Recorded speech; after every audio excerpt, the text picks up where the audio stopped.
Hey guys, welcome back to another video. This is Troy with Cichlid Bros. In today's video, we're talking about another underrated but beautiful cichlid, the rainbow cichlid. We're going to be going through a care guide, a species profile, and a breeding guide on the rainbow cichlid. Can't wait to talk about it. Let's dive right in.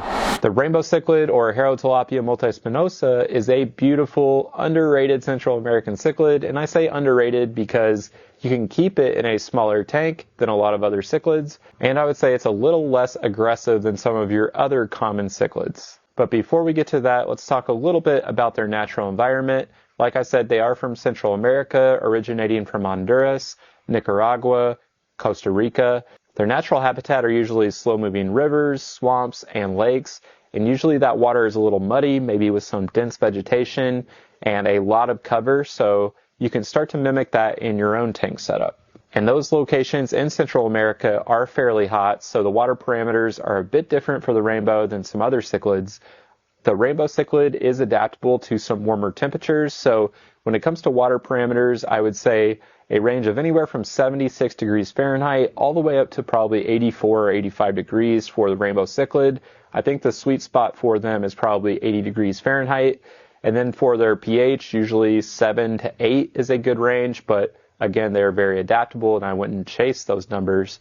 They do a little better in harder water versus soft, but overall they are a very hardy cichlid and they should do fine in any of those water parameters as long as you keep things consistent and you're cleaning your tank with water changes and you're making sure nitrates stay below 40 parts per million. That's really the main thing when it comes to their water parameters. And as you'll see with the rainbow cichlid, they do change colors fairly often, especially based on their maturity or their mood or if they're breeding.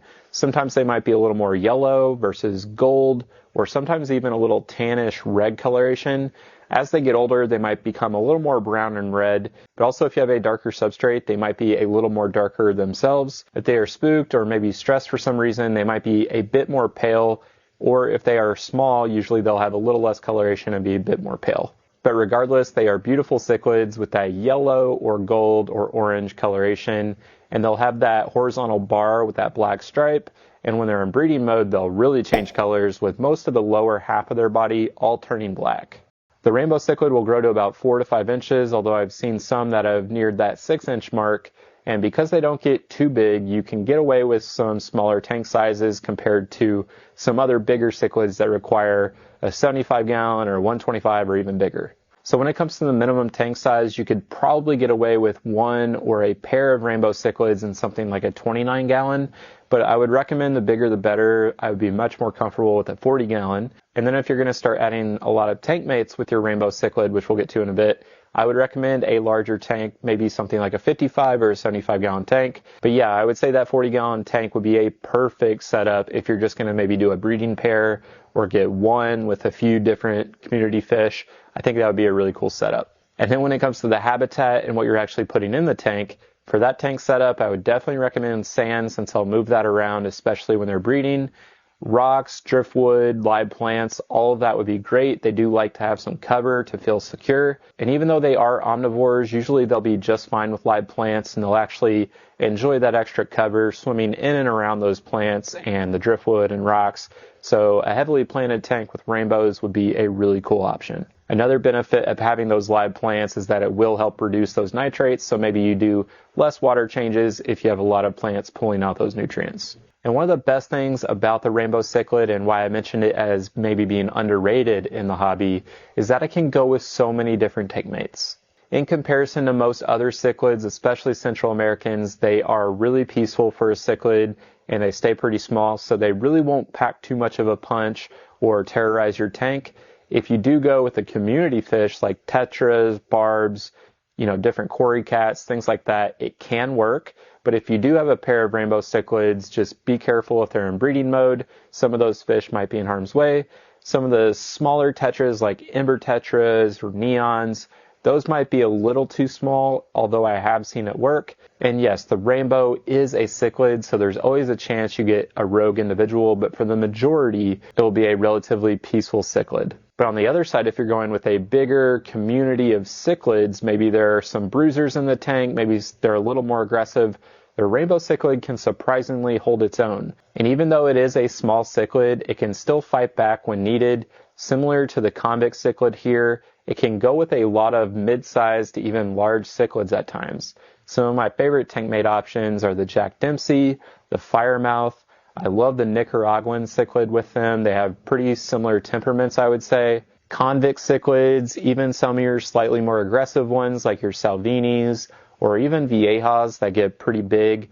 The rainbow cichlid really can hold its own. I had a rainbow with some bigger cichlids for a while, and it really did hold its own and seemed to thrive in the tank. And we also put a rainbow cichlid in Chicago Bulls head coach Billy Donovan's tank that we helped maintain, and it has thrived with a lot of those Central American cichlids I just mentioned, and with some South Americans. Things like your chocolate cichlid, your electric blue acara, your threadfin acara, or even geophagus. I think all of those types of cichlids could potentially work with the rainbow, but if you're going to start adding them with some bigger cichlids like this, just consider getting a larger tank so that they can all have their own territories.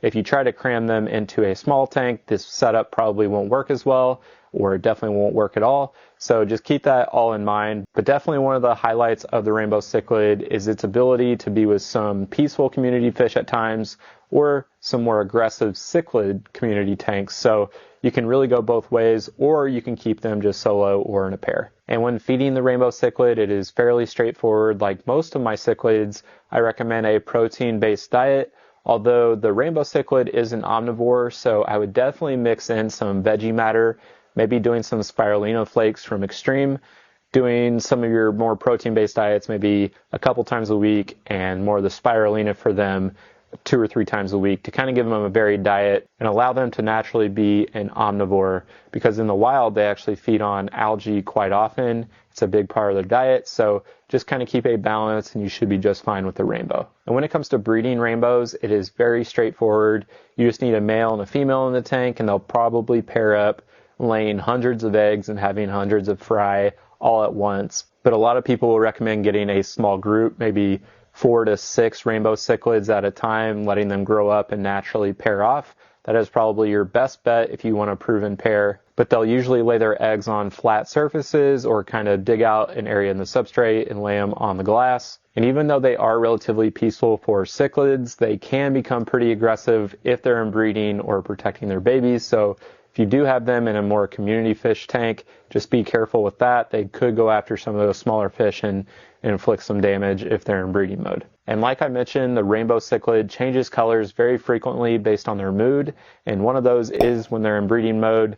Usually the male and the female will get much more dark black coloration towards the bottom half of their body, so you'll definitely notice a change in color if they're about to breed or if they're protecting their fry. And if you're trying to differentiate between male and female, usually the males will be more of a longer body shape and they'll have more of a tip to their dorsal fin, whereas the females will be both rounded in shape and their dorsal fin will be a little more rounded as well. But just another perk of the rainbow cichlid is that both the male and the female get that beautiful color pattern. So that is the care guide on the rainbow cichlid. If you have any questions on them, definitely leave those down in the comments section. We're always happy to help. Thanks again for watching. See you next time.